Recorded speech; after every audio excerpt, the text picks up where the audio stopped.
I want us to have a look at some remarks made yesterday by Gachagua. The remarks are going to inform the basis of our analysis right now. Before we have a look at Gachagua, let me say this. It's true, Kenyans do forget things very, very fast. Kenyans will be complaining today. After 1 week, they will have forgotten that they were complaining. Let me give a very good example.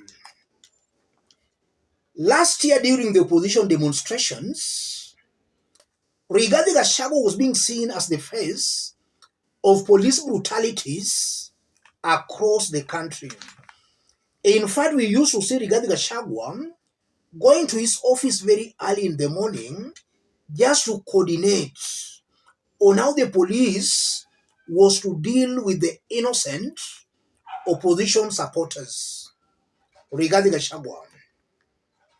We still remember last year, the raid at Uhuru Kenyatta's Northlands farm. Fingers were pointed towards Gachagua. Today, some Kenyans who seriously hated Gachagua, some have started sympathizing with him.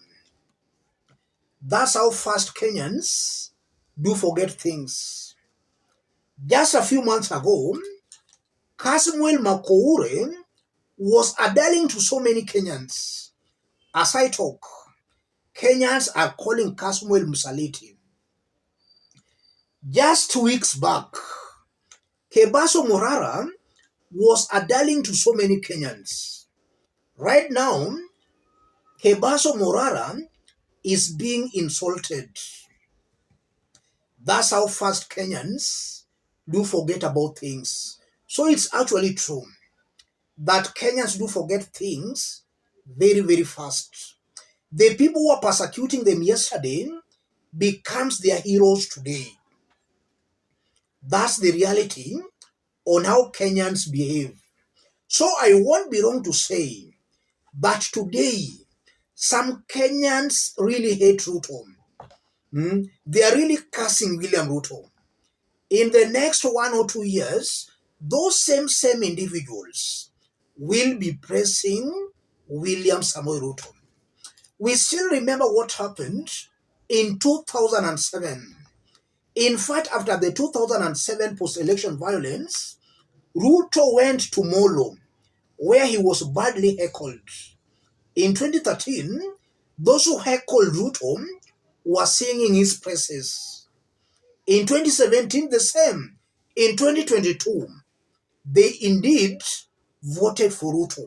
The person they seriously hated after the 2007 post-election violence. So Kenyans do forget things very, very easily and very fast. That's a fact. Let's have a look at what Rigathi said yesterday.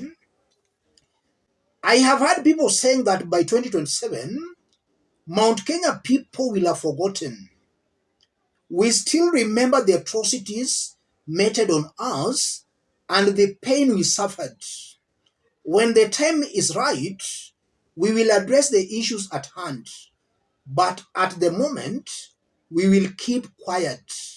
Impeached Deputy President Rigathi Gachagua, October 27, 2024.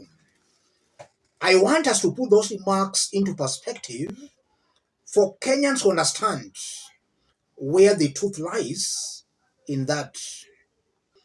If you are watching us but you have not yet subscribed, subscribe, give the video a like. Let's proceed. Rigathi Gachagua is still politically naive. And that's why William Ruto has successfully impeached him. Even Rigathi Gachagua's home MP, Madera Member of Parliament, voted to impeach Rigathi Gachagua. So Rigathi is still politically naive. He does not know on how politics is being played in Kenya. If Rigathi will not be able to contest for any seat in the next election, it's through his influence in Mount Kenya West will seriously be affected. It's a fact that as things are right now, the mountain is divided. Mount Kenya East is already gone. The East is with Kithure Kindiki and with William Ruto. So regarding Gachagua and these other leaders, they are only left with Mount Kenya West. And that Mount Kenya West, William Ruto will still succeed in getting some substantial votes from Mount Kenya West. William Ruto will still walk away with substantial votes from Mount Kenya West. So at the end of the day, you'll find William Ruto getting some huge chunk of votes from the mountain. We know that in 2022, the entire mountain only gave William Ruto 3.3 million votes. And come 2027, that vote will almost split in the middle. So the mountain vote will not be all that substantial. That's what Rigathi Gachagua should know, and that's what Kenyans should know. If you look on how William Ruto is playing his politics, I'm seeing a very high possibility where Kenya might go back to where it was in 2007. We know that in 2007, the whole country ganged up against a united Mount Kenya vote. But this time around, the whole country might gang up against a divided Mount Kenya West vote, not even the entire mountain. And even Mount Kenya East, come the next election, will join other Kenyans in ganging up against Mount Kenya West vote. So if the Mount Kenya West decides to go the Rigathi Gachagua way, then they'll clearly be isolated. A whooping majority of Kenyans will vote to punish Mount Kenya West. So Rigathi Gachagua should not try taking his people along that route if truly he loves them.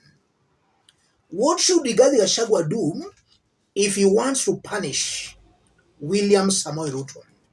And I've been explaining in this forum that the only way to go is the tribeless way. Kalonzo and Rigathi Gachagua, from what we are seeing, they might or may not work together, but chances are high they might work together come the next election. Should Rigathi decide to support Kalonzo, or should Kalonzo decide to support Rigathi, that will not help them in any way. Rigathi and Kalonzo Musyoka should support a candidate who enjoys some level of approval from Kenyans. Kalonzo does not enjoy that level of approval, same to Rigathi Gachagua. So the only way for Rigathi and Kalonzo to revenge is for them to combine efforts to support somebody who enjoys some level of approval from Kenyans. Not Rigathi himself, not Kalonzo himself. That's the only way maybe they can revenge against William Samoei Ruto. And I've also been explaining here that if Kenyans will vote along tribal lines, they will not be able to stop Ruto. And we all aspire for William Ruto to be stopped because it's very clear. From what we have seen in the 2 years of William Ruto's rule, he has come out as very, very incompetent.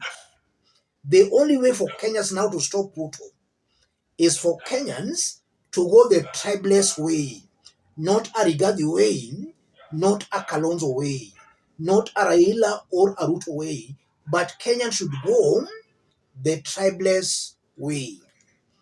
If they do that, they will send William Ruto home very early in the morning. If they go the tribal way, Ruto will win with the landslide, and that will be very unfortunate. The worst thing that will happen to Kenyans. Let me stop it there. If you are watching us but you have not yet subscribed, subscribe, give the video a like. Any person watching us outside Kenya, drop a comment, let us know from which part of the globe you are watching us from. If possible, subscribe, give the video a like. Let's meet in our next analysis. Thank you.